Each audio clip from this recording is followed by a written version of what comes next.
I gotta pee. Yeah, I do too, and I got some awesome beers too.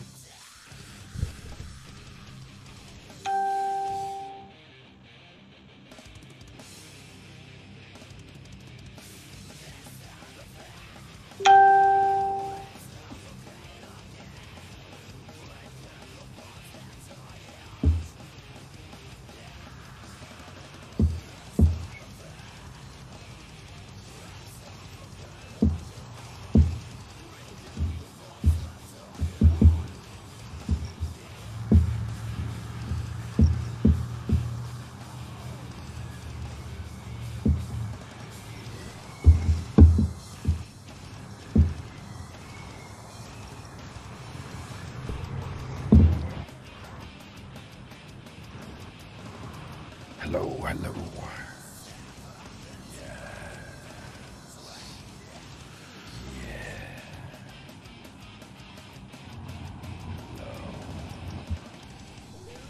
Hello? Yes, hello? Master. I'm the Burger Master. I flip the burgers. If you would like a double patty melt with the grilled onions and the rye bread, I could do that. $4.50. Pick it up.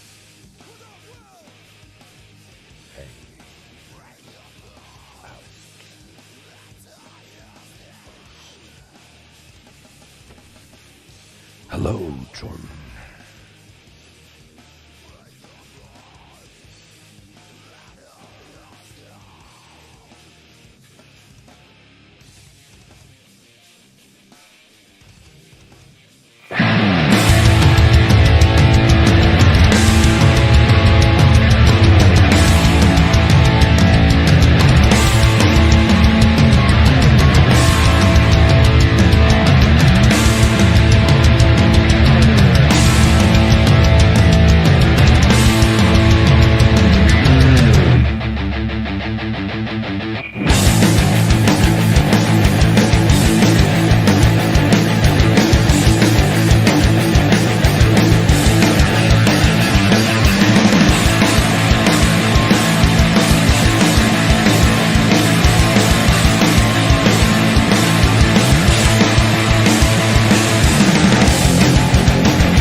So, my friends, we have exactly 1 minute until episode 146 of Talking Shop with the Boss in the Box.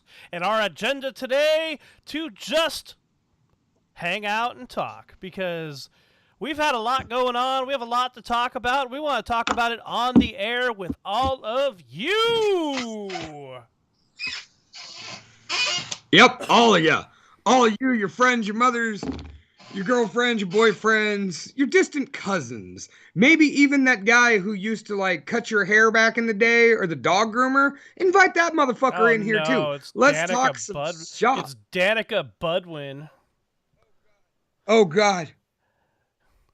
She's over there hating on my BLE. I got a grudge with the Danica now.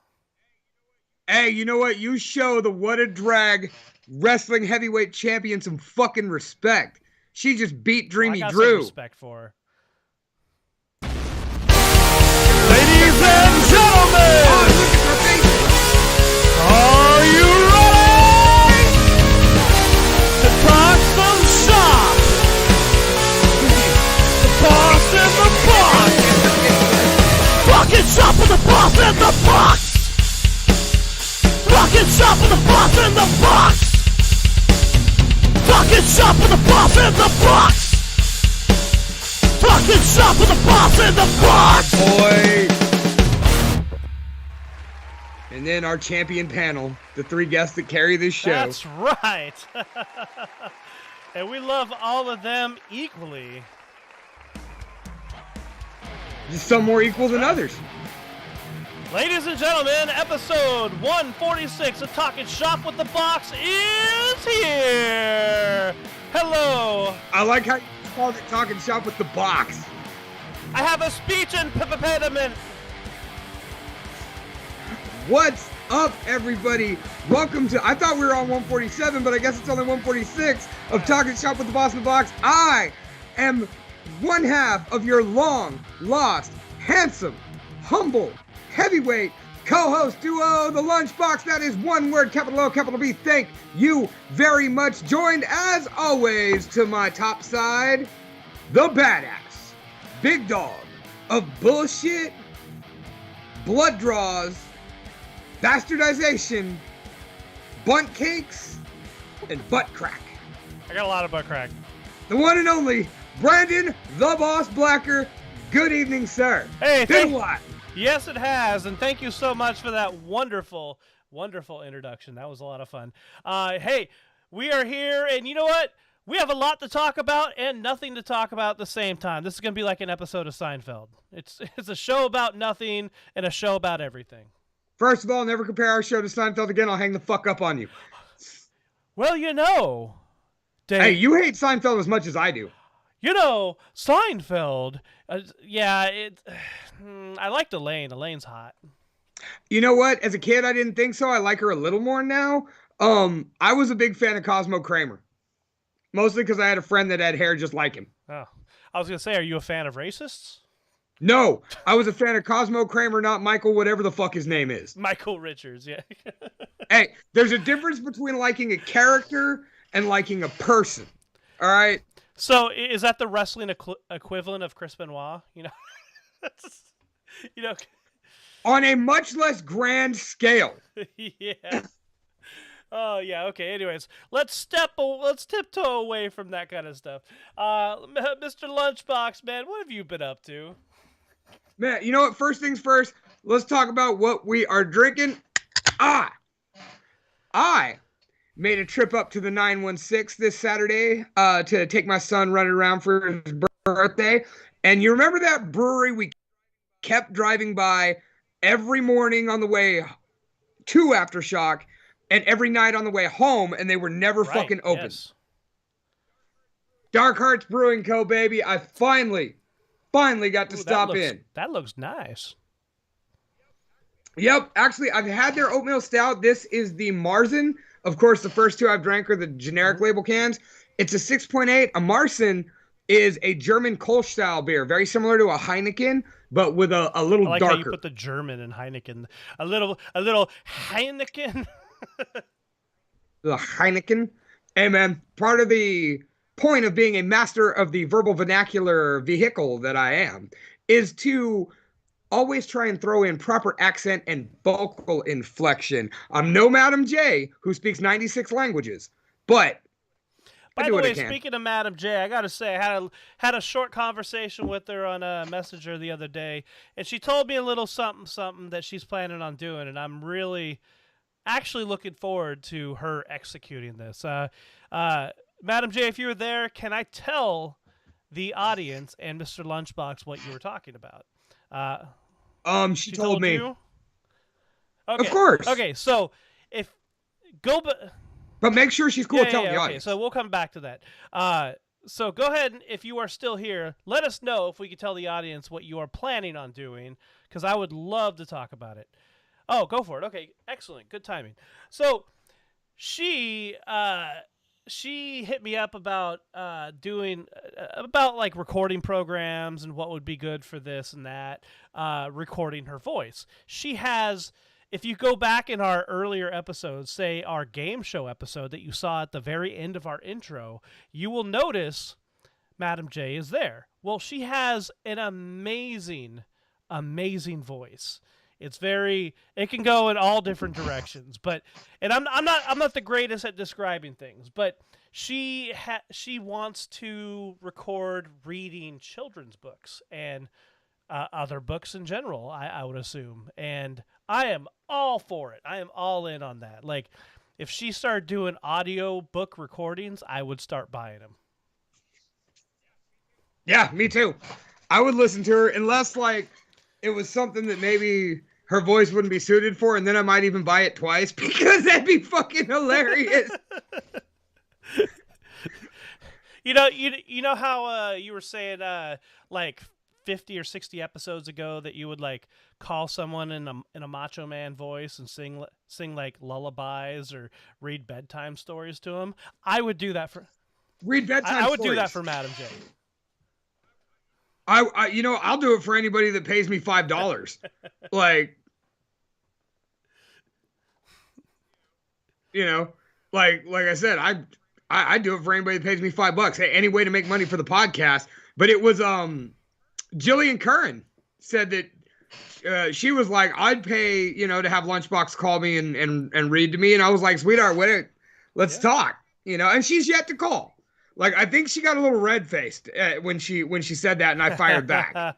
Hey, and even though we're seeing different eye to eyes here, What a Drag Pro Wrestling is pretty awesome. I would love to attend and help out with that sometime soon.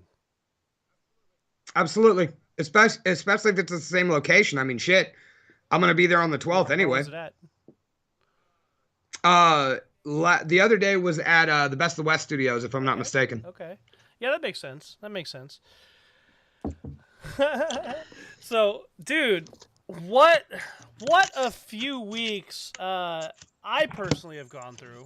It's been rough. It's been so I just get over COVID. I mean, those of you who have tuned in know that I had COVID, as most of you probably have, except Jordan. Jordan doesn't leave the house.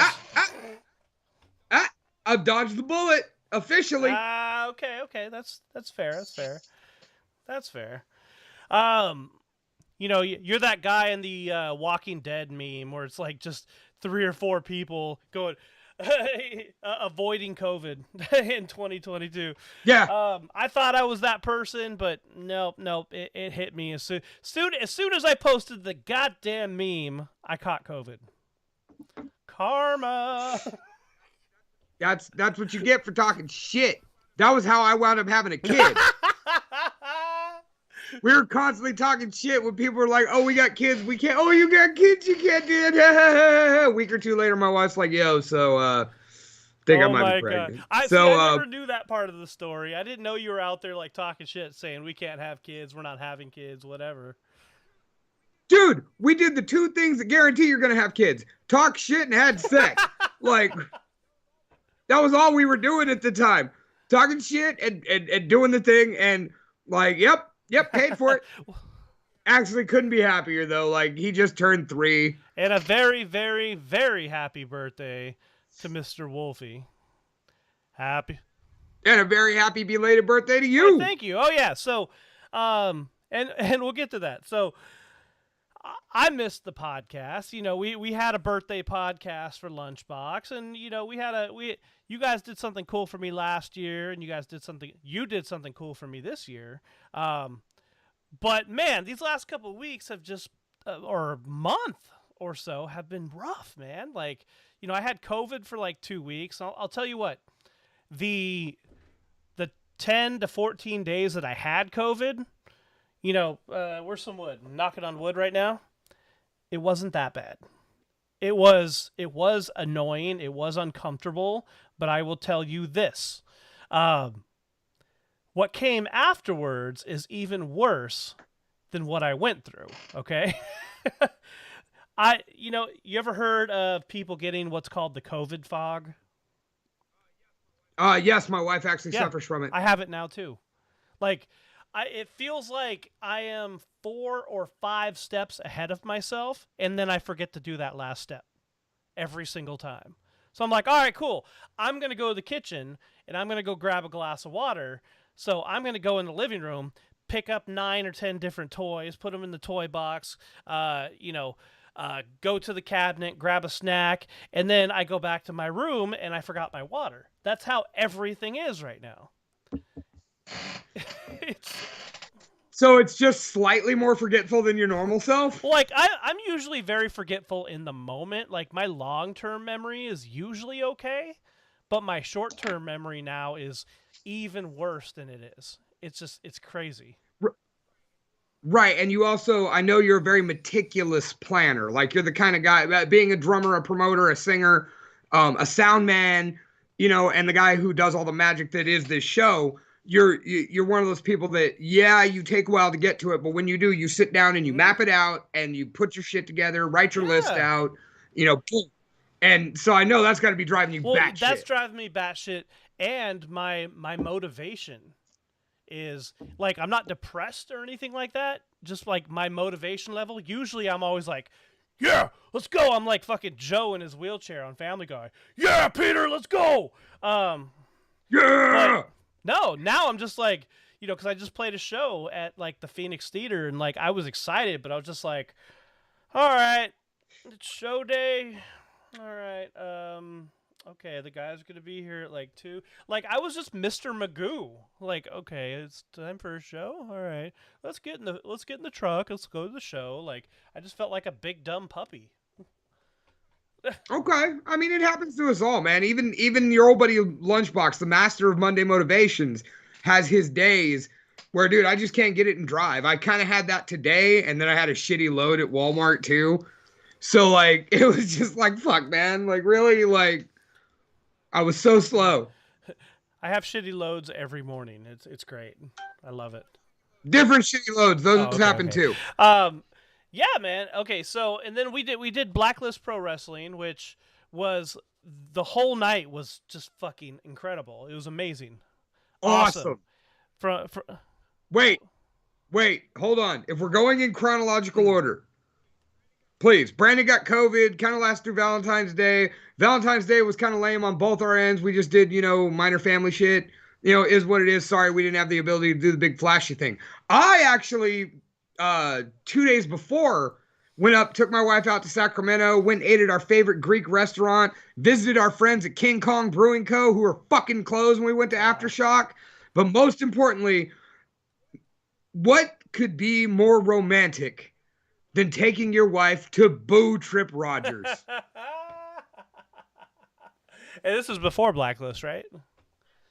Yes, this is the week before. So we went to Action Coast Pro Wrestling, Alexis Derevko.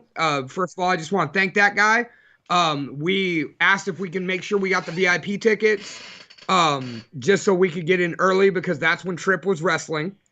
And they had oversold. Good. They actually, yeah, right? So, like, I was getting apologized to about it. Like, hey, I'm sorry they oversold, but, like, you can still come in and make sure you see Tripp's match. And you know, I was like, cool, no problem. And when we got there, he sold it to me. He sold us our tickets for regular price because we had to stand. And I'm just like, dude, he didn't have to do that.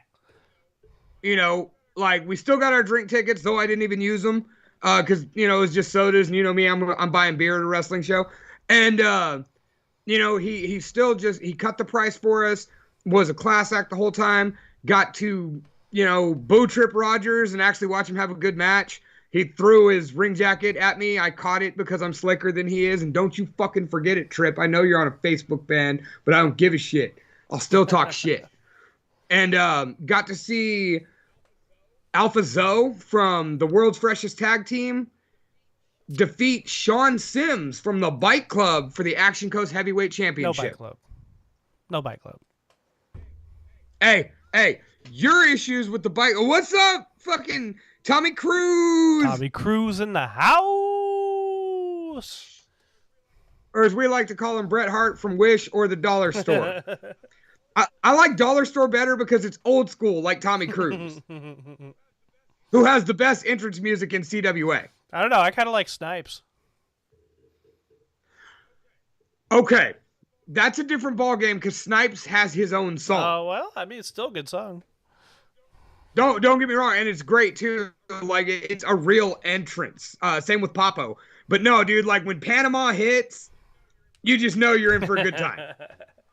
Because Tommy Cruise is coming to entertain the masses. And when he's on, nobody's more fun. That's true. Now let's move on because I'm tired of complimenting the BLE. So, leading into the Friday before Blacklist, I have the day off. So I go for a drive with the wife. And I start smelling like a burning. Do you have a stroke? Like, no, thankfully. By the way, let's not say that. I'm a little sensitive on strokes. Think about it.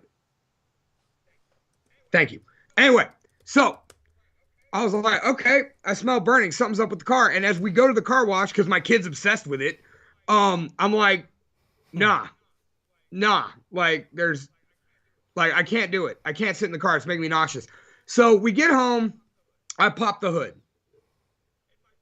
And my fucking battery is smoking. What? Yes, there is a smoke, like, coming. I wasn't at first able to tell if it was from the battery itself or coming from the air ducts. So as I looked a little closer, I saw it was billowing out of the battery and then back out of the car, was pushing it towards, made it look like it was coming from the ducts. So I looked at the battery and all the stickers were melted.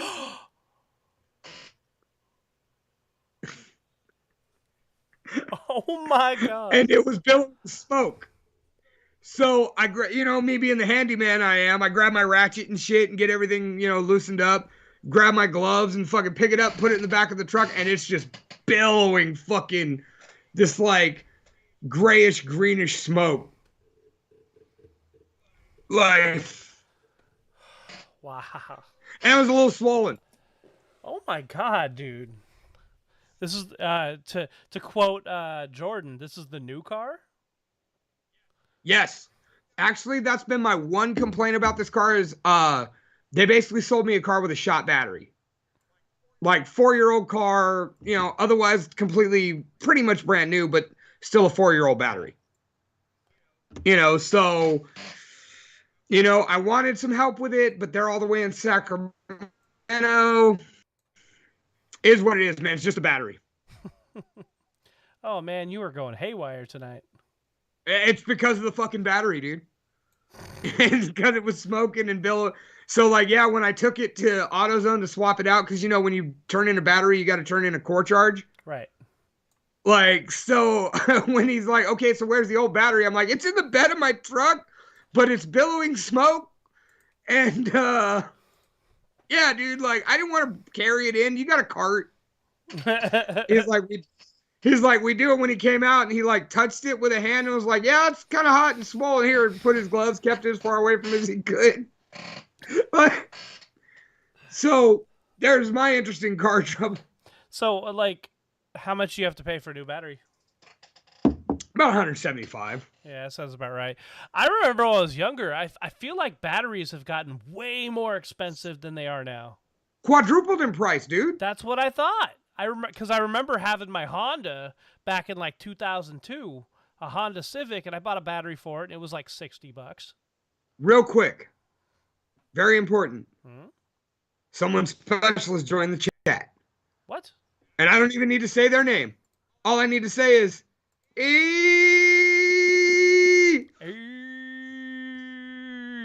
Ooh, and if you don't know, you'll know real quick because he's going to start talking. Ladies and gentlemen, Scotty McRib. What's up, man? I bet there are times he wants to like be inconspicuous and he can't. No. Scotty's like you or I. We love the attention. Well, I was going to say there are times I'll bet he would just like to be though, but he's 9 feet tall, has a smile that can light up a city, and fucking hair that he's like Cousin It. Like, and for the 37th time, we got to share the stage with Gershok at the Phoenix Theater on Saturday. That was wonderful. But in chronological order, real quick. So I get to Dinuba, California, and I'm in Dinuba, California, and I go to the hotel. I'm like 3 hours early. They're not having my shit. They're like, go away, go somewhere else till 3. I'm like, fine, whatever.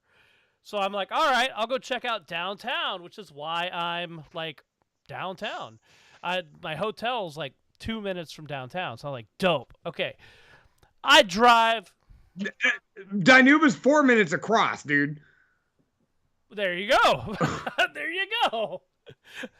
Like, unless you get stuck behind a crowd of people going bar hopping, down the street, like, dude, you just drive straight through it and you're done.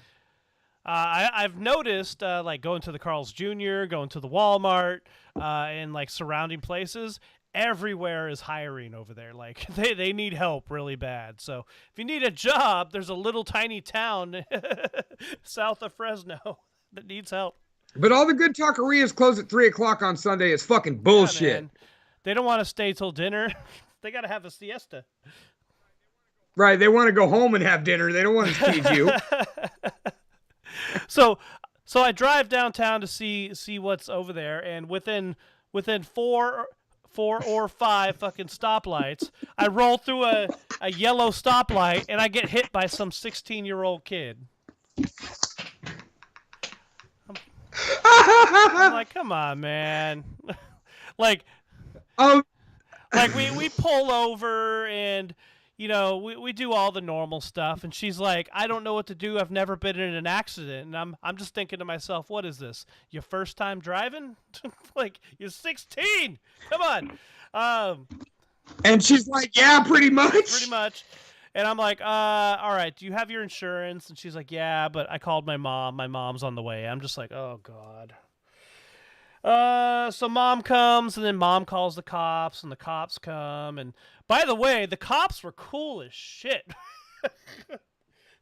Small town cops are one extreme or the other. There's no in between. So like one of the officers pulls me aside, and goes, okay, sir, can you please tell me your statement? What happened? And I told him, I was like, hey, I was just rolling through a yellow light, going like 25 miles an hour, and I just get hit. And he goes, and then you pulled off, and here we are. I'm like, yeah. He's like, okay. That's it.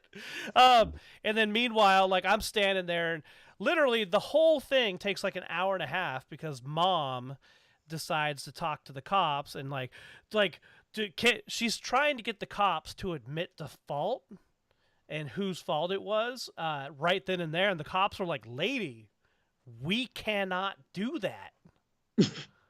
And she's like, well, so you hadn't told me this yet. Huh? You hadn't told me this yet. No. Yeah, we were busy that day.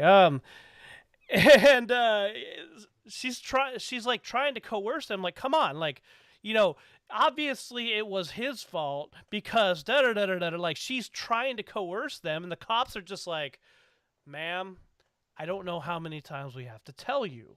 We can't determine fault. That is your insurance. The only time we could determine fault is if there is massive damage. And this is just a fender bender. We're not even going to bother with it. And she was just like, oh. Like, she was like appalled that they said that to her. I don't know where you went. Your video. I Disappeared disappeared. for sure. I'll fix you in 1 second. I gone in the blink of an eye. But yeah, that was like, because I rolled in to Danuba at like 12, and then I rolled up to the venue at like 12:30 because Leo Border was like, "Hey, you could be here around this time." And I was like, "Okay, I'll probably be there early," and nobody was there. Nobody even got there until like 2:30. Oh no shit, they were that late? Yeah, the ring didn't So even. everybody did they showed up, ran in, and half put the ring together, and that was when I got there. Right, yeah. They they showed up at like 2:30 or 3. No, it was before that. Cause I showed up at about 2:40. Yeah, okay. So the ring had been set up for, or half set up for about a half hour before you got there. I was gonna say you were still you were helping tape mats when I ran in to take a leak. Yeah. I was on my way out to finally go check into the hotel. Yeah, because I come running in to take a leak. I see you in the ring. I was like, all right, I'll say hi in a minute. Like, I'm dodging hugs and shit. Like, people are like, lunchbox. I'm like, bathroom. They're like, but dude. And I'm like, no, dude, get the fuck out my way. I'm about to piss myself. Danuba's, 2.5 hours from home, or an hour and a half from home. Like, no, traffic was clear. Like, it was a nice, easy drive. But, like, so I go in to take a leak, get there. And you had already told me about your rack. You go to check into the hotel room. Me and Tristan go to try and find something to eat. And we walk across the street to this little bodega with a taco shop in it. And the chick at the counter was at the food counter was like, oh, she takes your order at the register. And I walk over to the register and she's like, we're closed. I was like, what? Yeah, we're not serving food anymore. Fuck me. So I look up another taco shop around the corner. There was a nice Mexican restaurant, but it looked expensive. Like, I saw the price it was. I didn't want to spend $20-25 a plate, Yeah, I don't blame you. So, I mean, it looked worth it, but I didn't want to spend it. Mm-hmm. So, we walk to this taco shop, and when we get there, all of a sudden, like, we walk in, lady, they come out the back, give a lady her to-go order, and the guy goes, hi, and the look on his face just tells me something. And I'm like, hi, and he's just like, I'm sorry, man, we're closed. I was like, are you fucking serious? Like, I don't get it. Like, why so early on a Sunday? Like, it's a small Farmville community. All right. Everybody, Sunday evenings are for dinner with family. Like Saturday night, you go downtown and eat at a local restaurant. Sunday evening, no, fuck that. They do breakfast and lunch orders and maybe early dinners and then get the fuck out. All right. Like, you know what I mean? Like that's just country towns. Danica, like she said, church towns. And then just once again, that's old school mentality. You know what? Sunday nights for the family because you got to go back to it Monday. Yeah. Okay. So that's the way a lot of old school towns operate. So, I finally just go get an AM PM fucking pita because they don't even have any hot food at AM PM. Danuba, you struck the fuck out as far as a community. All right. I don't know if like as far as food. I was gonna say I don't know if I want to tell my hotel story. But by all means, but once again, chronological order. So, but here's where Danuba sparkled. So we go in, we get locked and loaded. Let's start the fucking show. Right. And as me and Brandon come out that curtain to take our seats and introduce ourselves,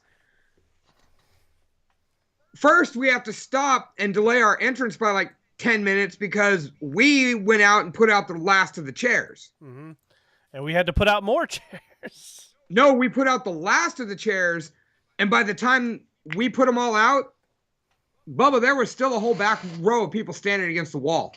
Yeah. Like, Danuba showed the fuck up and showed the fuck out for this night, dude. Like, straight up, Danuba, you do get style points for that. Like, what a crowd. What a crowd. I gotta say, man, I love being in a band. I love playing shows, but I'll tell you what. Pro wrestling has got it down pat with their fans, dude. I haven't seen crowds like this since going to like really big festivals. Well, and not only that, but this was a little different because we were in a primarily Mexican town. Right. And they were huge on luchadors, man. Like biggest ovation of the night went to Raquero del Diablo. Yeah. Mm-hmm. Like straight up, apparently hometown hero. Second to Diablo Azteca. And by the way, what a great match that was. What a fantastic main event. Papo Esco, King Fat Boy right here, taking on Diablo Azteca. And happy birthday, by the way, on that. Oh, it's his birthday? No, I bought you the fucking shirt for your birthday. Oh, yeah, thank you. No, it fits well. But yeah, that was a fantastic main event. I was really surprised at how well Diablo Azteca was able to maneuver around the King Fat Boy himself. Man, first of all, that crowd was insane for him. Mm-hmm. Like straight up, he hit the curtain. They were stoked about him, and then once Papo fucking hit the curtain, there were a lot of boos, and you don't usually hear Papo boo. You'll get a respectful reaction, but you don't usually hear a lot of boos. But that lends to something later in the match too. And then as soon as the music cut and they were staring each other down, that bell rang. That place chanted Mexico for like a minute straight, and these guys didn't even touch each other. Right. Yeah. And then Papo looks at the crowd and goes, "Man, I'm Latino too." And then they start. And a great story. Oh, dude, no. When he told our ring announcer, Daddy Dana, as she is officially ordained now, when he was like, "Who's taking my ring jacket?" And Papo hands his ring jacket to Dana, and looks her in the eye and goes, "Okay, mommy, I'm going to tell you one thing.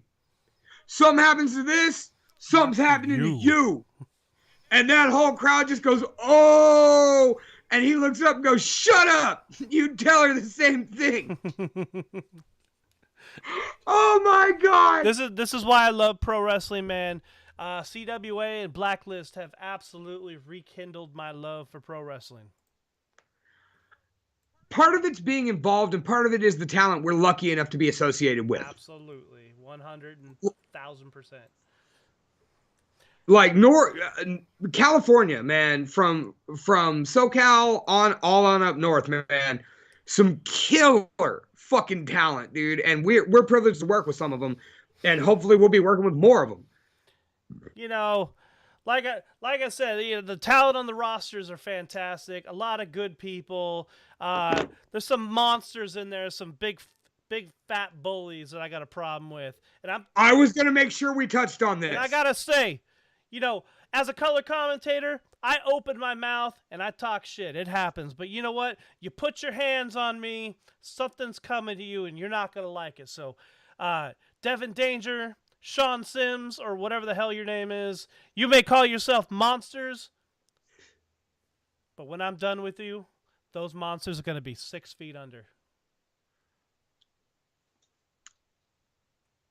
This is Lunchbox speaking right now, and I would just like to say that the views of the boss, Brandon Blacker, are not the views of the Talking Shop with the Boss in the Box podcast, not the views of the Talking Shop with the Boss in the Box podcast discussion group, are not affiliated with our Facebook, Instagram, Twitter, website, YouTube, or Spotify accounts, nor at all the views of your old buddy Lunchbox, because you're on your own on this shit, man. Like, no. As the old saying goes, I got friends in low places. Yes, I know. Your friends in low places, I'm assuming you're referring to the BLE, all members. It wasn't just best looking everything. It was the best looking enterprises, as Tommy Cruz joined Trip Rogers and your boy Jason Hastings to take on Sean Sims and Devin Danger, collectively the Bike Club. And okay, dude, like straight up, I hate on Trip Rogers all day. But my God, for a guy that said he wasn't going to do much because he wasn't feeling it that day, that man got beat pillar to post by a pair of monsters and kept getting up until he couldn't anymore. Danica Bloodwind is in the chat. She is She is telling us, I was happy to get my hands on Hastings. I think I need to make a call to the bike club. And how is my neck? Oh, Jordan asking about my neck. Man, Devin. It's not his neck. But no. It was my neck. They left me a nice fat hickey. They wrenched my nose. They bit my neck. I had to come home and explain to my wife what happened to me. I'm embarrassed. I'm beaten. These guys don't know what's coming to them. You talked shit to a group called the Bite Club and didn't expect to get bitten. I mean, I feel you got off easy with just a nose tweak and a little love bite. Like the wrench. I mean, he didn't even torque that hard. I don't know, man. I couldn't smell for a day or two after that. I feel like I almost had to go to the hospital and get x-rays of my nose, but thankfully things are going okay now. My neck is fine. I think I still might have a mark in here. We shall see. I'm not really sure. But Bike Club, Devin Danger, whatever his name is, something Sims, Sean Sims, Sensational Sherry Sims. You know, just know I got something for you. And like Miss Bloodwind Dundid said, she came out and just dropped Jason Hastings, drug him backstage unconscious, and that is one of the easiest ways to my heart. Like, beating up Trip Rogers is first and foremost, but next in line, taking care of Jason Hastings, that big loudmouth Oogie Bogey man. Like, dude, they could be Oogie Bogey and Jack Skellington from The Nightmare Before Christmas for Halloween this year. They really could. And they would get all the ladies. No. Tommy Cruise might, though. Hey. He looked pimp sauce in his Bret Hart gear. Hey, Tommy Cruise has got some swag. Dude, and he hit every Bret Hart move. Oh my! Every Bret Hart move, every Bret Hart pose. Wait, like he hit it. Did he get a sharpshooter? I'm sorry, he did not get a sharpshooter. He did the elbow. He took the turnbuckle to the chest. He fucking he hit the knee drop. He did the punches. He did the pose. Like my wife told me she started having a bit of a rough day after I left. I took a selfie with Tommy Cruise in the back and was like, does this make you feel better? Danica Bloodwind says, if my partnership with Matthias doesn't work, seems fitting for me to inquire for a spot with the Bike Club. Now, you're kind of on my shit list a little bit for messing with my boys, but you know what? I'll tell you this. You don't belong in the Bike Club. You know why? The Bike Club are a bunch of big, dumb, stupid monsters, and you're not one of them. You just don't fit in that group. Okay? You know what? Danica Bloodwind might have some roots on Monster Island. Just saying. You could have roots, but doesn't mean you got to go back home. Dude, I'm with Rascal Flatts on this one. Who says you can't go home? All right.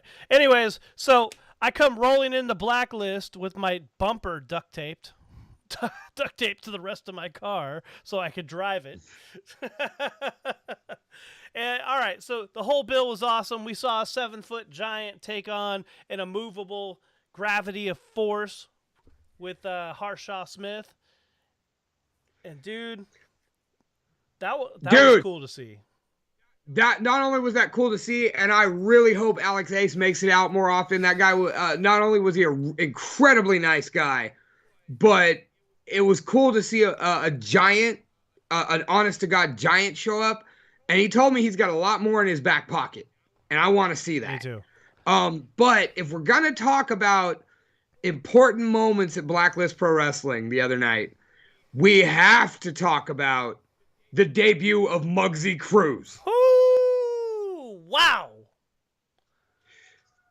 Yeah, man. That was because I didn't know anything about Muggsy. Neither did I. The only thing I was aware of is that he is a former tag team partner of one Najee, Mr. Untouchable, Primetime, Ain't Shit Morgan. Yeah, okay, so when he came out, my general impression was that he was a scrapper, he was a brawler. And then he came out with all the momentum. He did it all. He did it all. Very good mat work, very good flying ability, and fucking scrappy as all shit. Mm-hmm. Like, holy fuck, dude. And not only that, but Toxic Trent came to the ring with a bag, and it was his patented Legos. And all three of those poor gentlemen got destroyed into the Legos. But Toxic Trent wound up being the one pinned. Mm-hmm. And Muggsy Cruz, like, afterwards, I commentated that it was a fantastic debut. If he ever wanted to show up and make a statement, this is how he did it. Great debut. And he looked me eye to eye and said, it was the best debut. And I was like, I nodded at him and he goes, no. Say it. He said, he looked at us many times and said, this is why you called me. That man knows his role. And he's going up. He's going He's up. got aspirations. Yeah. He's calling. Yeah. So Blacklist Pro Wrestling, we got another show coming up very, very soon. That's coming up on March 27th back at Strummers, the Hollowed Halls of Strummers in Fresno, California. So you will see a lot of your favorites, including one that hasn't been on the last couple shows, Mr. Daniel Torch himself. This is his Blacklist Pro Wrestling debut. Oh, no shit. Okay, awesome. He has never been on Blacklist Pro Wrestling. Couple matches I'm not at liberty to discuss what they are yet, but the one that has been announced is our so far reigning, defending, undisputed first ever Blacklist Pro Wrestling heavyweight champion, the King Fat Boy, Gorilla Rey Gordo, the beast from the bodega, will be defending his title against the man he pinned to officially become that champion, and that was the other last man surviving in the battle brawl, the egotistical psychopath Tony Vargas. This is a battle of Puerto Rican monsters. All right, so I got a problem with the Bike Club. My problem is specifically Devin Danger and Sean Sims. Tony Vargas scares the hell out of me. The Bike Club scare me in general. Partially because when Devin Danger showed up, he was wearing a Britney Spears shirt. And any man that is confident enough to wear a Britney Spears shirt in public will break you in half. Yeah. Like, straight up. Like, the Bike Club. Hey, if the Bike Club happens to wander across this podcast, I just want to say, A, Brandon said all the mean shit about you. And B, hey, slide in my DMs and let me know where I can order one of them Dad Bod God shirts. Because I am a dad bod god. So yes, the psychopath himself, the egotistical psychopath, Tony Vargas takes on the King Fat Boy, Papo Esco in the main event. Can Papo go 2-0 as a champion? The man is technically undefeated in Blacklist. He choked out Manny Mars, got the stoppage, and then was disqualified. But other than that, we've only seen him tested these last two times, both with Trent and against Diablo. Can a big boy take him down? Also in action, we got the Honor Society. We got Manny Mars, Toxic Trent, the Bike Club, the BLE, Tuco Montez, Diablo Azteca. I think that's the Croesus back there. We got Muggsy, the Rockin' Rodeo Express, and more. Oh, and what's his name? Snipes. That's right. Snipes. So, already a stacked card. You can get your tickets now at Blacklist Pro on all social medias. Come join us, man. We're back home at Strummers, but I'll tell you what, Dinuba's going to be hard to beat, man. That was an incredible crowd, incredible house. Okay. But it's good to come home. So what Danica was asking me earlier, how is my side? My side is better. Why are you giving me all these laughable moments tonight? That's what I'm saying. I had a lot to talk about. That's why I was like, you know what? Let's not plan a show. Let's just talk because there's a lot to fucking talk about. See, I was gonna have people like call me and leave me stupid voicemails. Like, and I wasn't even gonna listen to them. Yeah. I still might do it. Fuck. Not today. That actually sounds like fun though. We have a lot of stupid friends, dude. So number one, the biggest mistake I made during that Blacklist show was number one, I hurt myself after the show, and I'll explain that in a second.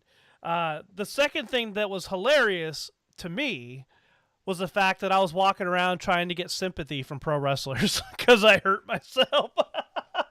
Were you really? No, I was just telling people like, oh man, I took a big bump, and they're just like, cool, bro. Dude, you want to know what? Okay, so I'll tell how I saw it happen, and then you could tell how it happened. All right. But like, essentially, everybody, the show's over. People are grabbing their last drink, their last meal, taking pictures with the wrestlers. We're passing out flyers, you know, and I'm getting ready to go and tap Will on the shoulder to ask him, hey, you know, what do you need help with? And as my hand comes up, I get spun around by Roger Tripp. Not to be confused with Tripp Rogers. I know they look a lot alike. And he just points, laughing hysterically, using me to hold himself up, and goes, Brandon just fell on his ass! And I look over in the ring and just see you, like, on your face. Like, your leg is still up on the rope. Oh, yeah. Mm-hmm. Your arms are spread eagle, and you're like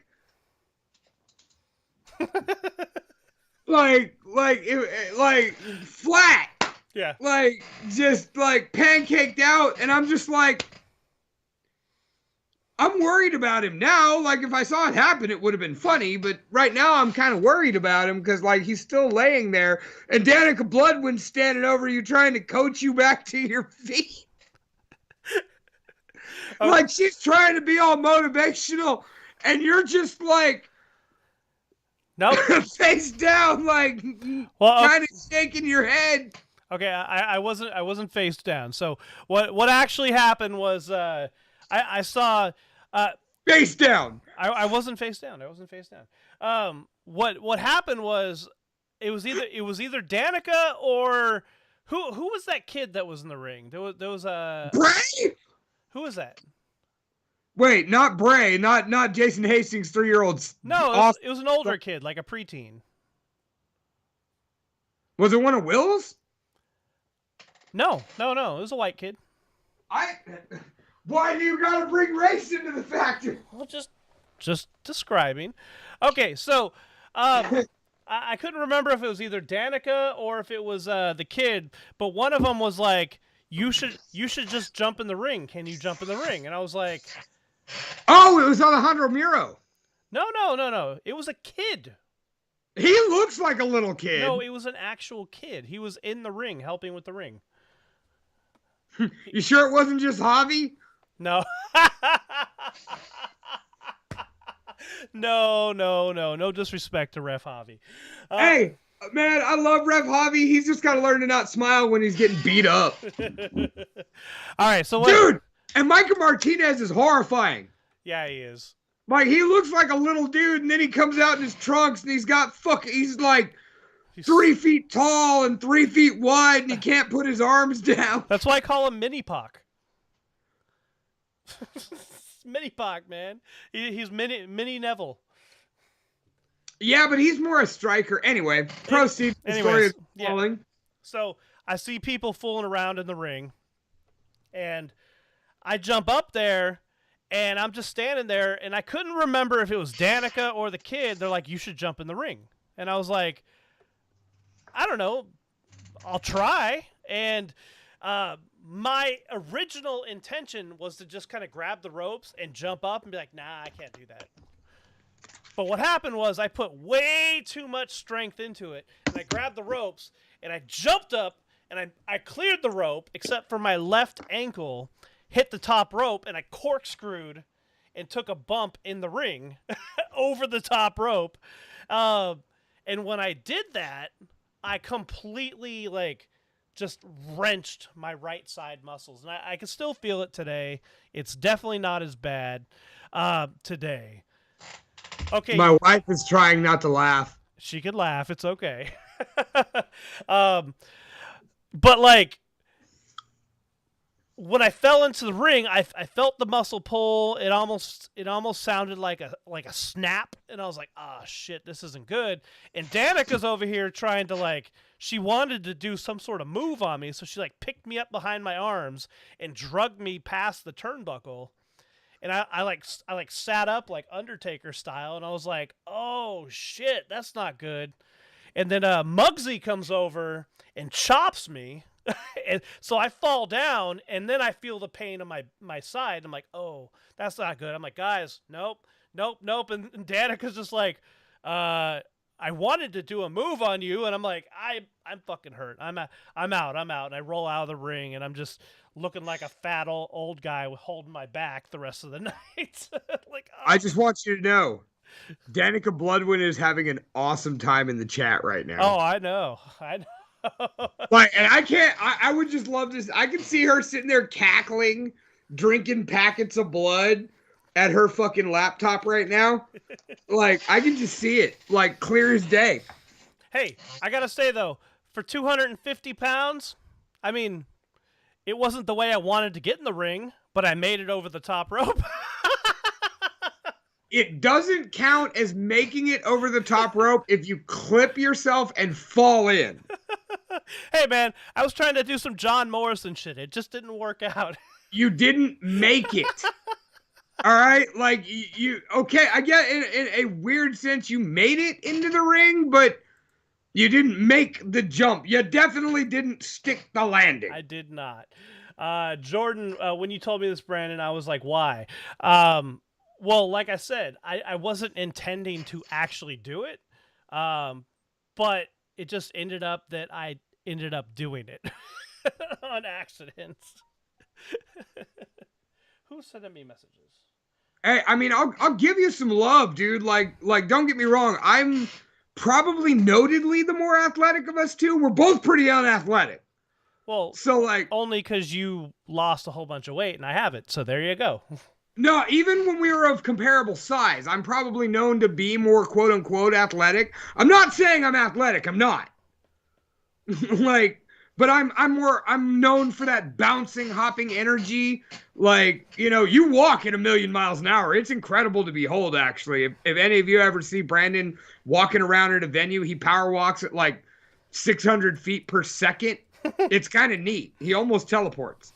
But like, we all know, like, when I'm having a conversation with you, I'm almost doing the Shane McMahon fucking dance around you. You know, like, and that's just me.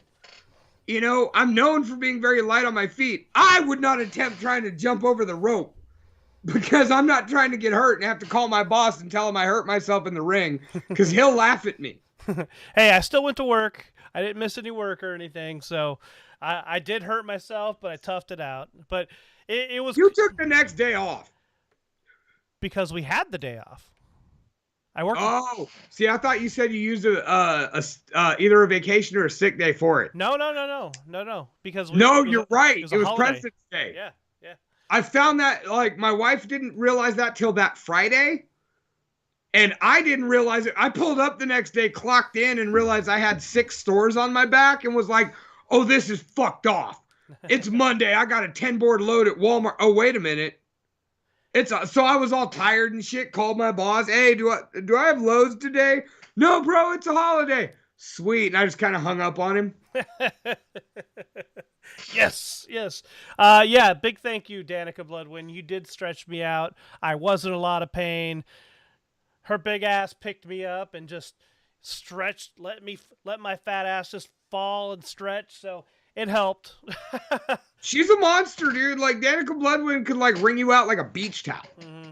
Like, And then I proceeded to go to the worst hotel in history. I don't know if I want to tell that story. Like, we're kind of getting long-winded, but you know what? Fuck it. Whatever. What else do we have to talk about? That's what we said we were gonna do. Yeah. I'll announce our next guest. I'll announce next week's show, which I tipped off has a guest at the end. But you know. All right. Okay. So like when I got there originally, I get there, I help set up the sounds, helped set up the ring a little bit, and all that other shit. And I'm like, all right, I'll be right back. And that's when I missed you, and I went to go check into the hotel. So I check in, get my room. It's a nice looking room and everything, no problem. It's the Best Western in Danuba, California. Oh boy. And the one thing that I require at any hotel I go to is a working shower. I don't think that's much of an ask at any hotel. Yeah. So I go in there and I think, you know what? I've had a 4-hour drive. I got into a car accident. I just helped set up a ring. I want to take a quick shower, refresh myself, kind of wake up a little bit, get dressed, go back to the venue. All right? I go in there, I turn on the shower, and the water is just trickling out. It'd be like if you took, just like a water bottle. As a matter of fact, this fucking water bottle will probably spew out more water than that fucking shower did. It's hard times, dude. We're in a drought. Yeah. Well, anyways, I call the front desk. I'm like, hey, look, the shower's not working very well. The water pressure's bad. And they're like, okay, yeah, fine. They brought me to another room. Cool. Go into the other room, and I'm like, well, it's starting to get late. This took too long. I, just kind of wiped myself off a little, took a horse bath, and then got dressed, went back. Put on a little deodorant. Yeah. Got dressed, went back to the venue. Come back around 10 o'clock or so after I've hurt myself in the ring. I've gone to Walmart at this point and got some Epsom salt and some Biofreeze because I'm old and wanted to help myself as best as I could. And I was really looking forward to getting a nice bath at the hotel. And fuck Craig, by the way. Craig's giving me shit. Who takes a bath at a hotel? It's like, why the fuck do they have bathtubs if you can't take a fucking bath? Well, anyways, I turn on... Wait, what was that, honey? Yeah, Jen's like, do you think they clean the bathtubs at a hotel? I don't take baths at hotels unless they've got, like, sick-ass, like... If they got the sick-ass whirlpool, I'm balls deep, dude. Here we go. Hey, man, if it doesn't look black or brown, it's good to go. But to be honest, I've probably only taken a bath at, like, 2 or 3 hotels in my life. So, whatever. This is one of those days where I was like, I got Epsom salt. I'm hurt. I want to take a bath. Turn the water on. Same fucking thing. Got the goddamn trickle in there. I'm like, you know what? Fine. I cover it. Didn't have a thing to stop the water, so I throw a rag in there. And no shit. It didn't even have a drain plug. It did not. Like not even the old school rubber fucking with the chain. Nope. So I turned the water on. It's still trickling out. So I throw the Epsom salt in there, and I literally just sit there for like 45 minutes, and it took 45 minutes to fill up. No, when you sent that text message, because I had just got home and told you, hey, I'm alive, I made it home, I'm going to bed, you said some bath 45 minutes. I took it as I soaked for 45 minutes until I saw your post the next day when you were like, look, man, like, I don't want to be a dick, but I think I need to bash these guys. Yeah, dude. So I sit there, and all of a sudden, this super loud, high-pitched noise starts blaring from above the bathroom. Just,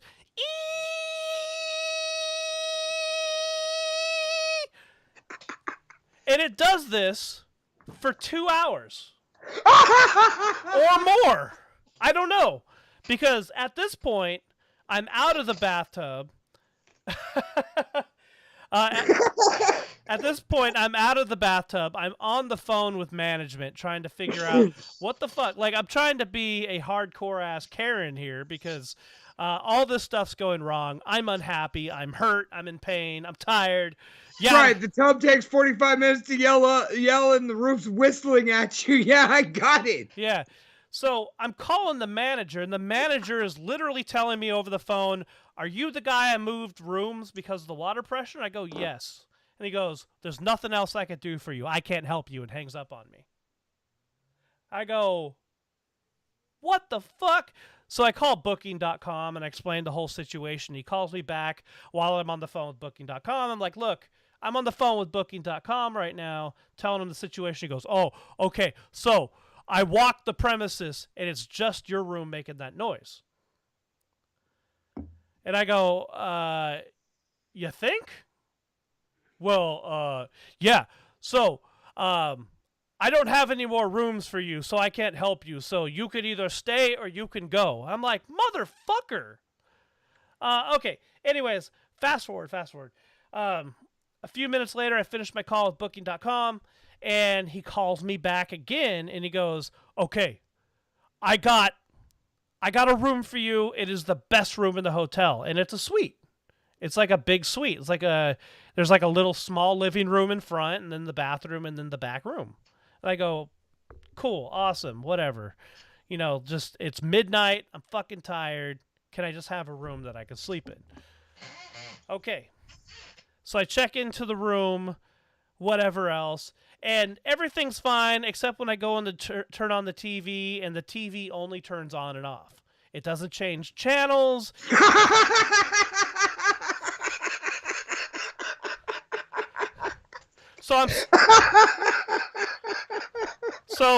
And like anytime you go and check into any hotel, what show is always on the TV? That is always Ridiculousness on MTV. That is the only show that is on, and that is the only thing I'm able to watch, which isn't that big of a deal, but it was still like, come on, man. But the best thing about this whole thing.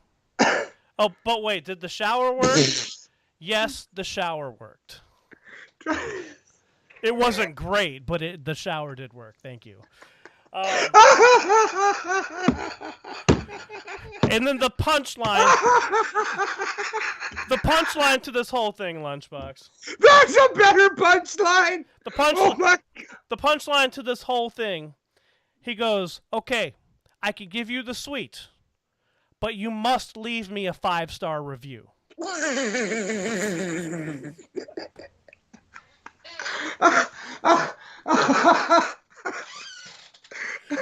Well, here's No.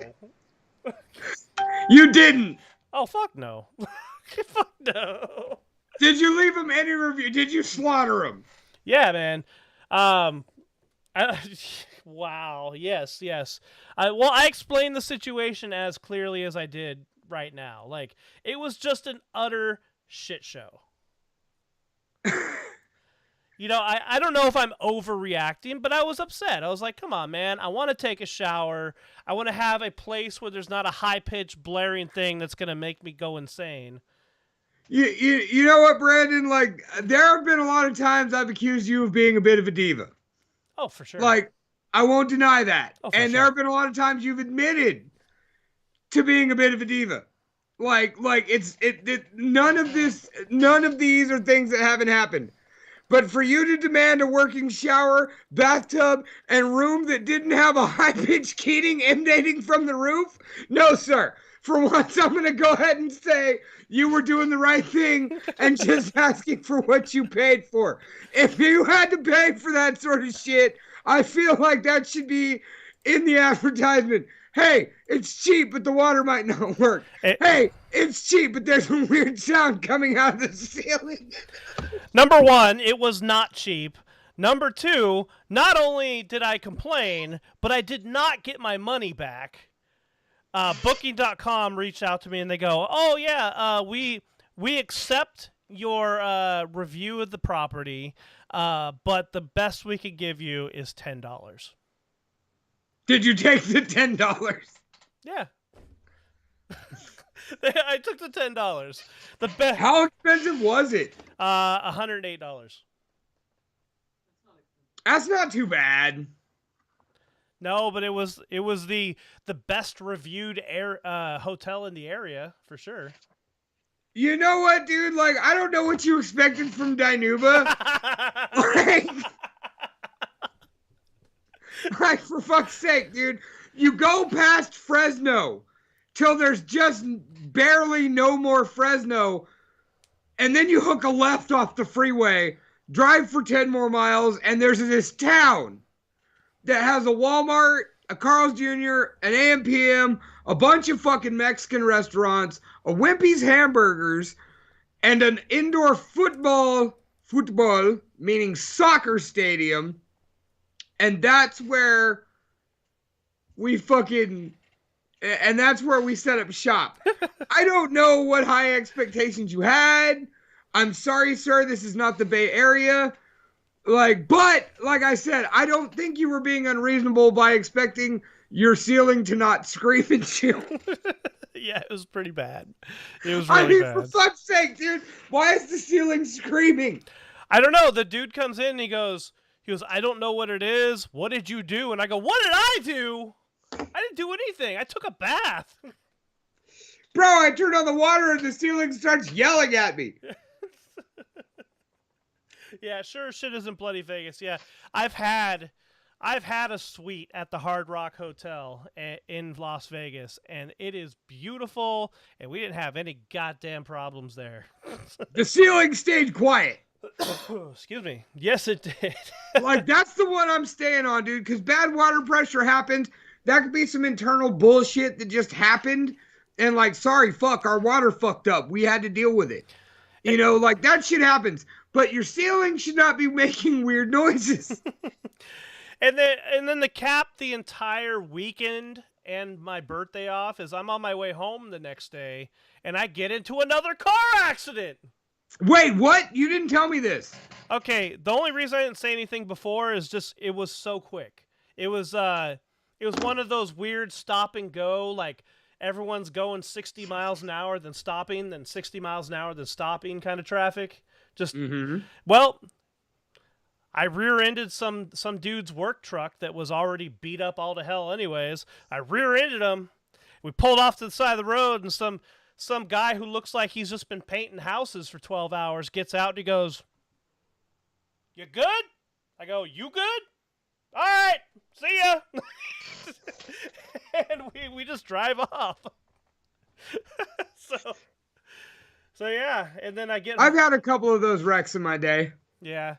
And then I get home and, you know, the wife and the kid are asleep and, you know, it was a really quiet birthday. I try to take a nap and they all wake up and Heather's like, "All right, I'm trying to order your cake." And they keep telling me, "Your cake's on its way, your cake's on its way, your cake's on its way." And the cake never showed up. But you know what, Brandon? That's okay. Because the one thing we forgot to touch on about Blacklist Pro Wrestling. Oh, yes. So, as we all know, Monday, the 21st, was the boss's birthday.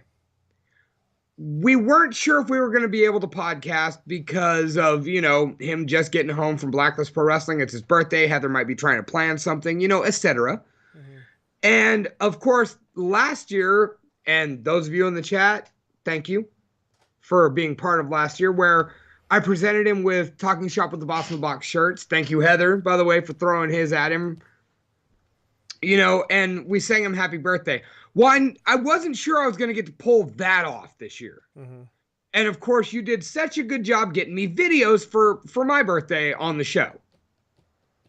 And who could have expected, you know, the Ninja Porch drop-off? That was cool. That was hella cool. But, so I was just like, fuck that. I can't let something cool not happen to Brandon's birthday. So I made sure while I was out and about in my travels before coming to Blacklist, I picked you up some cupcakes.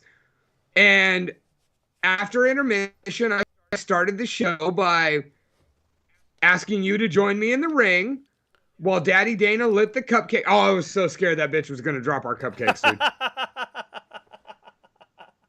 Yeah, I like Dana. I like Dana. I do, but I feel like she's still getting used to her niche in the wrestling world. Agreed. Like, she's still not sure what to make of all this crazy shit. Like, and we're the most normal people there. Oh yeah, I guess so, huh? Like we're the least garish characters of the whole bunch. Mm-hmm. Like, so, you know, like she was nice enough to come in the ring, help me hide your cupcakes. So dude, you were standing like 5 feet away when I snuck in the door with them. And even if I saw you with them, I wouldn't have noticed. Like my obliviousness is just above and beyond. It's so bad. Like I could have looked you dead in the eye and not seen shit. Well, either way, I made sure I snuck them in, had the candles, had her light them, and got the entire crowd in Dinuba to sing a rousing chorus of Happy Birthday. Thank you. That was a lot of fun. Dude, honestly, I was so proud we pulled it off because I showed up, grabbed Brandon Border, and was like, "So, it's Brandon's birthday, and I want to hijack the show for 5 minutes." And I just kind of left it at that, and he was like, "No problem, cool." He's like, "Talk to Will about when to do it," and I was actually supposed to do it before intermission, but the cupcakes were in the car. Oh. So I walked back and told Will, "Hey, I'm going to do it after intermission." Okay. That's a good way to welcome people back. Yeah. Awesome. Like your Will impression. Thank you. Tripp said, Roger, that one guy I don't like, said it's only second to Jason Hastings. Yeah. So, yeah, that was a lot of fun. Thank you for that. I got to get sung happy birthday in a wrestling ring, and I couldn't have been more proud. So thank you for that. Yeah, but I gotta hop over the. Danica's saying, one day you're gonna challenge me to a match in Danuba just because, but I gotta hop over the rope. First of all, he's got to wrestle me first, just because it's our dream to beat each other up. Yes, I dream of that every other night. We almost did it at Aftershock once or twice. Speaking of that is a fantastic transition, my friend. So yeah. My birthday was, it was what it was. But I had a lot of fun at Blacklist. Thank you to everybody there, including you, my friend. But speaking of which, the thing that everyone's going gaga over this last week is the Aftershock Festival, as you can see right here. So, right there. There's a lot of flack, a lot of praise. It's kind of going up and down on the board, but I'll tell you what, it's pretty awesome. Thank you for joining us, Danica. I hope you have a great night. You're leaving. Hey, DM me. We need you on this show. Yes, please. And I'm the booker. So call the booker. Just saying. We have some open spots. Next week's full. We got a couple weeks planned, but I got a spot for you. Yeah. For the Queen of the Undead. Just saying. Yeah. All right. What he said. So, Aftershock Festival this year, unfortunately, they were not nice when we submitted our application to be press this year, like we were last year. But unfortunately, we weren't able to go for free. We're not able to cover it, nor are we going to cover it anymore after this. But, well, I don't know. We might cover it the day after Aftershock. We'll see. But there's some pretty cool bands on this bill, man. Thursday's fucking stacked. Let's look at this. Headlined by Slipknot, Rob Zombie, that gorgeous Amy Lee and Evanescence, that cursed band in Stone Temple Pilots. Killswitch Engage. Oh my god. Bad Religion, Ghostbane, Nothing More, Ice Nine Kills. I know you're there for that. Dude, like on Thursday's my day. Like, don't even bother reading everybody else. But like, I'm excited for Code Orange. Code Orange will be interesting. I've seen them a couple times. I don't know if yeah, but festivals are festivals. Yeah. Well, I saw them both at Mayhem Festival a few years ago, but okay. Yeah, they're cool. I just want to know if Homeboy from Nothing More can really sing like that. Ooh, yeah, that's a good question. Yeah. Yeah, 'cause that dude, if he's even like 80% that dude's got some pipes. Yeah, dude. And then some other interesting bit. Oh, Amigo the Devil. That is. Ah, the other biggest reason, actually, that's one of my top reasons I want to go Thursday. He's interesting because he's a different type of music than the entire bill, and he's very charismatic for what kind of music he makes. Dude, Amigo the Devil is badass. Mm-hmm. And like to see him alone on one of those gigantic fucking stages with a kick drum and a guitar, a banjo, and a DAT machine. Mm-hmm. Like, I wonder, dude.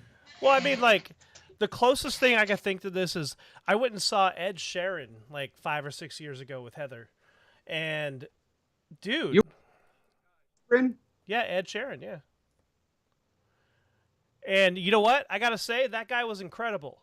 Yes, he makes pop music and all that good stuff, but what he did amazingly though, he had no band, no backing tracks. He did everything himself. He had 3 pedal boards in front of him.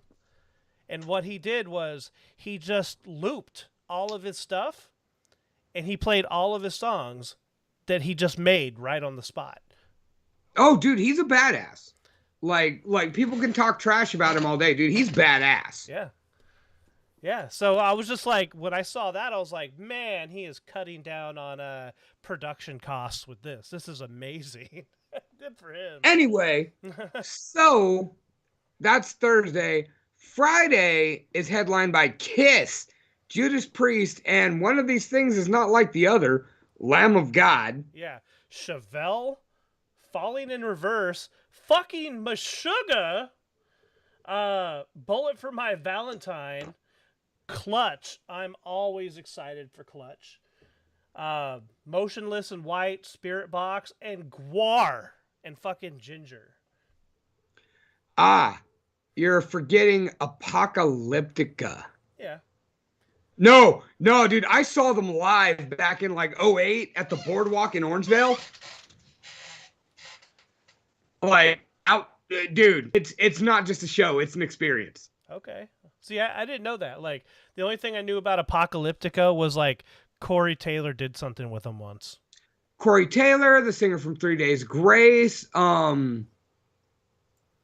Which one? Was it Amy Lee? Or no. Fuck. I forget which girl, which chick front chick did a song with Apocalyptica. The chick from Lacuna Coil. Oh, okay. Christina Scavia. Yes. Oh God, she's hot. Great singer too.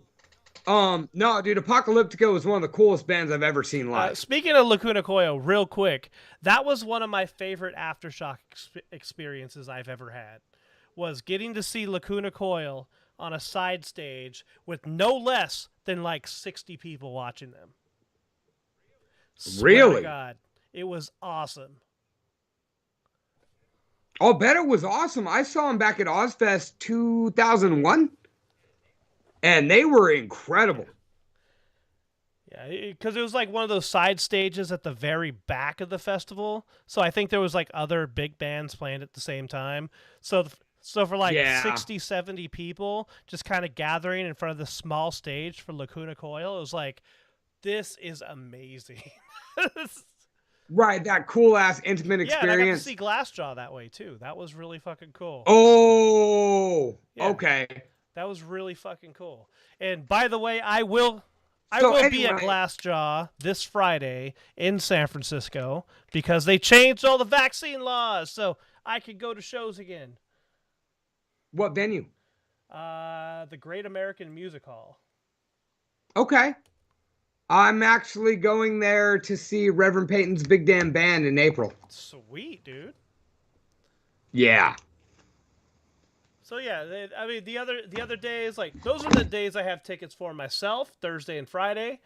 I know you're trying to go on Saturday to see My Chemical Romance. That honestly, like, don't get me wrong. I'm going to see my Chemical Romance. I'm with you on Papa Roach. I've seen him so many times. Mm-hmm. Mm-hmm. Now, here's the thing. I say that, and you say that too. But have you ever not had fun at a Papa Roach show? Oh, no doubt, man. No doubt. Actually, one of the shows I thought was really underrated in the shows I've ever attended. It was it was Falling in Reverse, A Day to Remember, and Papa Roach. And it was such a good show. Right. It was one of those shows you bought tickets for because you're like, okay, this should be fun, whatever. Right. And then it just winds up being mind blowing. Yeah. Yeah. Well, dude, and ADTR has that reputation live. Yeah, they're good. Like, I'm not a huge fan of their music, but I've seen the videos from their shows. They look like a good time. Mm-hmm. Yeah. And, you know, the Papa Roach, Day to Remember, Hailstorm, Youngblood, The Distillers, America's version of Nickelback, Theory of a Dead Man. See, real quick, I want to back up on the Distillers real quick. Lenny got me into the Distillers. I have a grudge against them. Okay. Oh, no, I was thinking the Interrupters. My bad. Yeah. Oh, okay. The Distillers I have a grudge against because if you've ever heard of a punk band from the early 2000s called the Nerve Agents, I don't know if you have or not. I have. They were one of my favorite hardcore punk bands ever when I was young, and still are. I still listen to them to this day. But they broke up because Brody from the Distillers stole the drummer of that band and ultimately ended the band.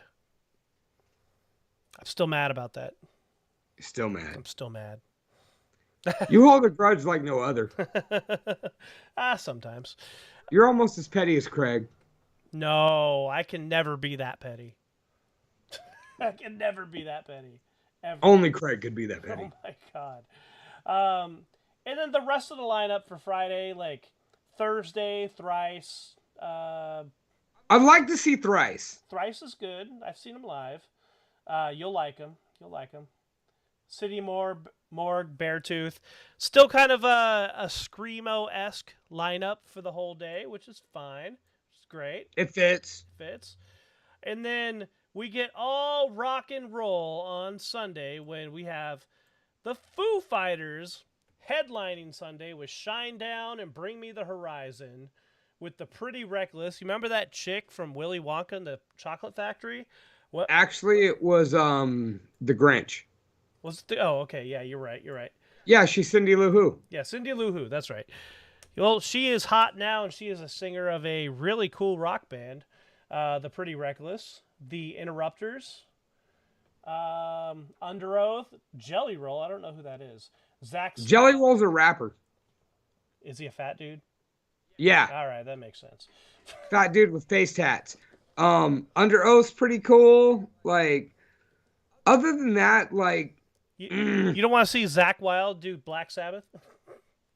Because Zach Sabbath is on there. I'll bet it's awesome. and you know, dude, I'd love to see the Foo Fighters. Mm-hmm. Like, straight up. You know what? I've been one of those people from the beginning. I'm like, I love the Foo Fighters. Like, if you break down perfect songs, they've got two. Which one? Most bands don't even have one. What's a perfect song? Everlong. Okay. Hero. Okay. Oh, Hero's a good song. Dude, both of those are perfect songs. Every time I think of Hero, though, like I can't think of the melody line in my head. I just think of the Latin artist who did, "Will you be my hero, babe? I'll be your hero, baby." Wrong hero. Yeah. Wrong hero. One of the Iglesiases. Enrique Iglesias. Yes. Yeah. But yeah. But like both of those, like I said, they're perfect songs. They just drive that perfect storytelling arc, breakdown, ending. Like everything's just perfect. Mm-hmm. Like not you know, you can hate on a band. Nickelback has a couple. Like perfect songs, perfect storytelling. It's like a book. I like the pants around your feet. Better song than it should be. I like the way you hide your meat. Like I said though, but tell me that isn't a better song than it should be. Yeah. Like for what it's about, like it's like, man, this is dumb. And then halfway through it, you know the chorus.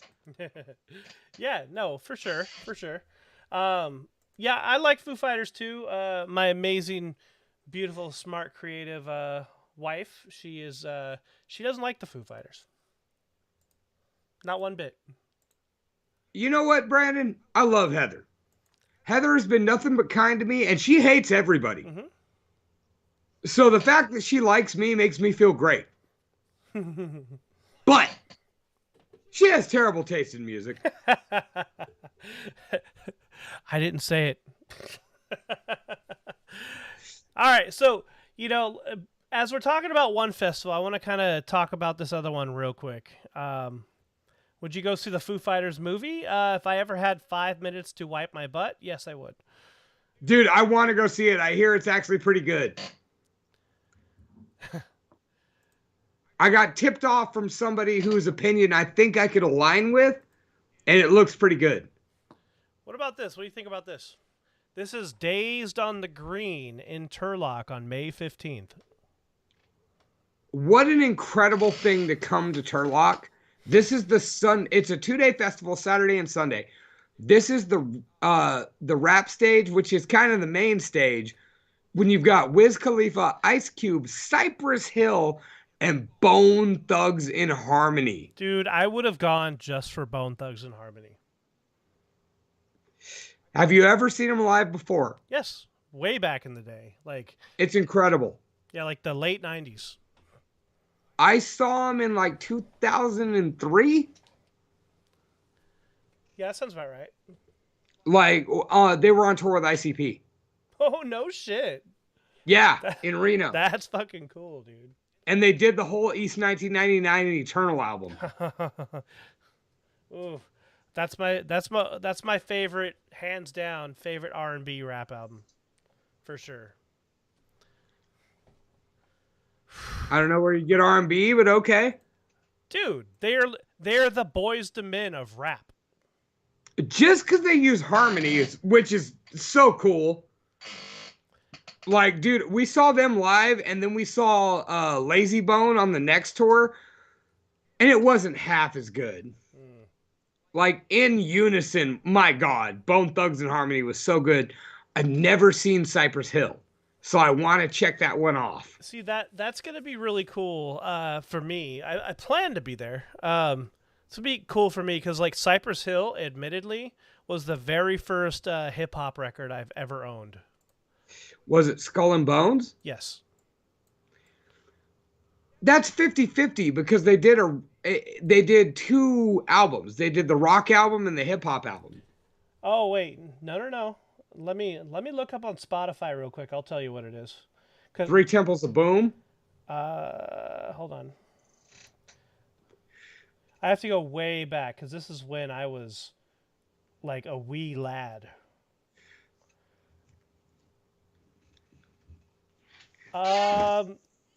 It was either Temple of Boom or 4. Okay. No, dude, Cypress Hill was one of those rap groups that was so good. If you didn't listen to rap, Cypress Hill was still good. Mm-hmm. And then the always vicious Ice Cube. That would be really fucking cool to see. No, that's a stacked stage. Okay, so I've seen Wiz Khalifa before. I saw him open up for Fall Out Boy, which is really cool. And he put on a good show. Wasn't quite my thing, but it was still entertaining and fun. But the rest of the lineup, though, wow, dude. Ice Cube, Cypress Hill, Bone Thugs and Harmony, come on. Madam J seen them both in Hawaii. How good can you get with that, man? Okay, so we have this super stacked rap hip hop stage. But let's look at the other one. So we have the rock and metal stage of the same lineup. Rock, metal, and punk. Metal and punk. So on the punk side, you have TSOL, which is a legendary punk rock band. That's cool. The Voodoo Glow Skulls, Guttermouth, Get Dead, Wolfpack, Death Wish Kid, and Grime Time and Celebrity Stalker. So some local bands on that. I want to see Death Wish Kid. I've seen our boy Brian brag the fuck about them. So do you remember way back in the day when there was a band called G2K? I sure do. Well, Death Wish Kid is half of G2K. It's the singer and the drummer. Okay. And they are a punk band or a hardcore punk band that's very reminiscent of, like, say, Rise Against and Comeback Kid. Okay. So they're very intense. They sound very artistic. But they're very good. There's a reason why they're up here, and it's not just because they're friends with Brian Sticky Tips, but they are very good. Guttermouth is another that New York hardcore invasion. Mm-hmm. I'm interested. Now, I'm more interested in what lineup of the Dead Kennedys are we going to get? I don't know enough about them. Yeah. So I wonder if it's going to be a classic lineup, some new guys. I don't know. But yeah, you got the Dead Kennedys, some awesome thrash in Municipal Waste, the Dwarves, Lich King, Boneless Ones, Potential Threat, Gershok, our buddies are on that. Infex and Omar's band, Insanity's Reign. Insanity's Reign. No, dude, actually that's the coolest part of this festival for me, outside of Cypress Hill and Bone Thugs, is the fact that our boys got a good shot on this one. Like, to see Gershok on a bill like this, to see Insanity's Reign get to come all the way down from Oregon and do something like this. Like, dude, good for them. Absolutely. And I'm happy for them. This is going to be good for everybody. I would have slapped somebody else's mama to be on this, but I'll probably be there. My chair just opened on me. Yeah, okay, so this is the Dazed on the Green in Turlock on May 15th and 16th, or 14th and 15th, excuse me. So pretty cool. I don't hate it. I am hoping to be there. When is Memorial Day weekend, by the way? End of the month, 27th, 28th. Okay, cool. Yeah. By the way, don't hurt yourself, Brandon. Okay, so I got a funny story with that. By the way, so as I mentioned earlier in the show, Suburban Paranoia went and played the Phoenix Theater in Petaluma this Saturday. And it was with our buddies Gershok and Solanum and Infernal Assault from LA. Dude, so we drive all the way there. We get all packed up, drive there. We find a parking spot. And I'm like, hey, man, you want me to guide you into the parking spot? And Dan's like, yeah, cool. So I get out, and I walk no more than 4 or 5 feet and abruptly sprain the fuck out of my ankle. I was going to ask how you did it, but I had a feeling it would be nowhere near as good as you vaulting over the ropes. Yeah, probably not. But no, like, the roads in Petaluma are just so shitty. And they're so rippled and cobblestoned, and like I took 4 or 5 steps out of the truck, and Dan just sees me out of his rear view mirror go, "Okay, come here." Ah! It'd have been so much better if you fell over. Yeah. So my right ankle is still quite a bit swollen, but I like how you looked at it. Look at it. But yeah, I still played the show. Took some Motrin when I got home and called it a night. But yeah, those have been my happenings for the month. How about you, sir? We kind of been over at Blacklist. My kid turned 3 the other day. We took him to a park. It was fun. Like, beyond that, like, y'all have heard it. Yeah. I'm ready to call it. I'm about to piss myself. Yeah, so you're ready to call it. So why don't you tell everybody before you piss yourself what we're doing next week? Yes. Of course, it's been a while since we've done an interview, and I wanted to strike some gold. I wanted to get important. I wanted to be patriotic. So I went ahead and I grabbed somebody who has agreed to do our show officially for America. Ladies and gentlemen, I got him out the trailer park. Next week, we will be presenting the one and only greatest mullet the world ever seen, CJ Dirt. That's right. He's been a wrestler that's been filling in and showing up the CWA and Blacklist Pro Wrestling, and he is slowly making his way all across the wrestling federations all across California and beyond. This guy is actually great in the ring. He has an awesome personality, so tune in next week to hear all of the redneck goodness from CJ Dirt. That's right. CJ Dirt. We've got a couple other things planned which we'll unleash bit by bit. I'll post the schedule for once. All right, you better do that. So we're going to see a lot of fun, different things. But with that being said, ladies and gentlemen, this is episode 146? Yeah, 6, I guess. So we'll see you next week, next Monday, for 147. Thanks for hanging out with us and hearing all our ridiculous stories and just chilling. We hope you had as much fun as we did, because this got awesome. Yeah, man, I had a good time. All right, so good night, everybody. We'll see you next week.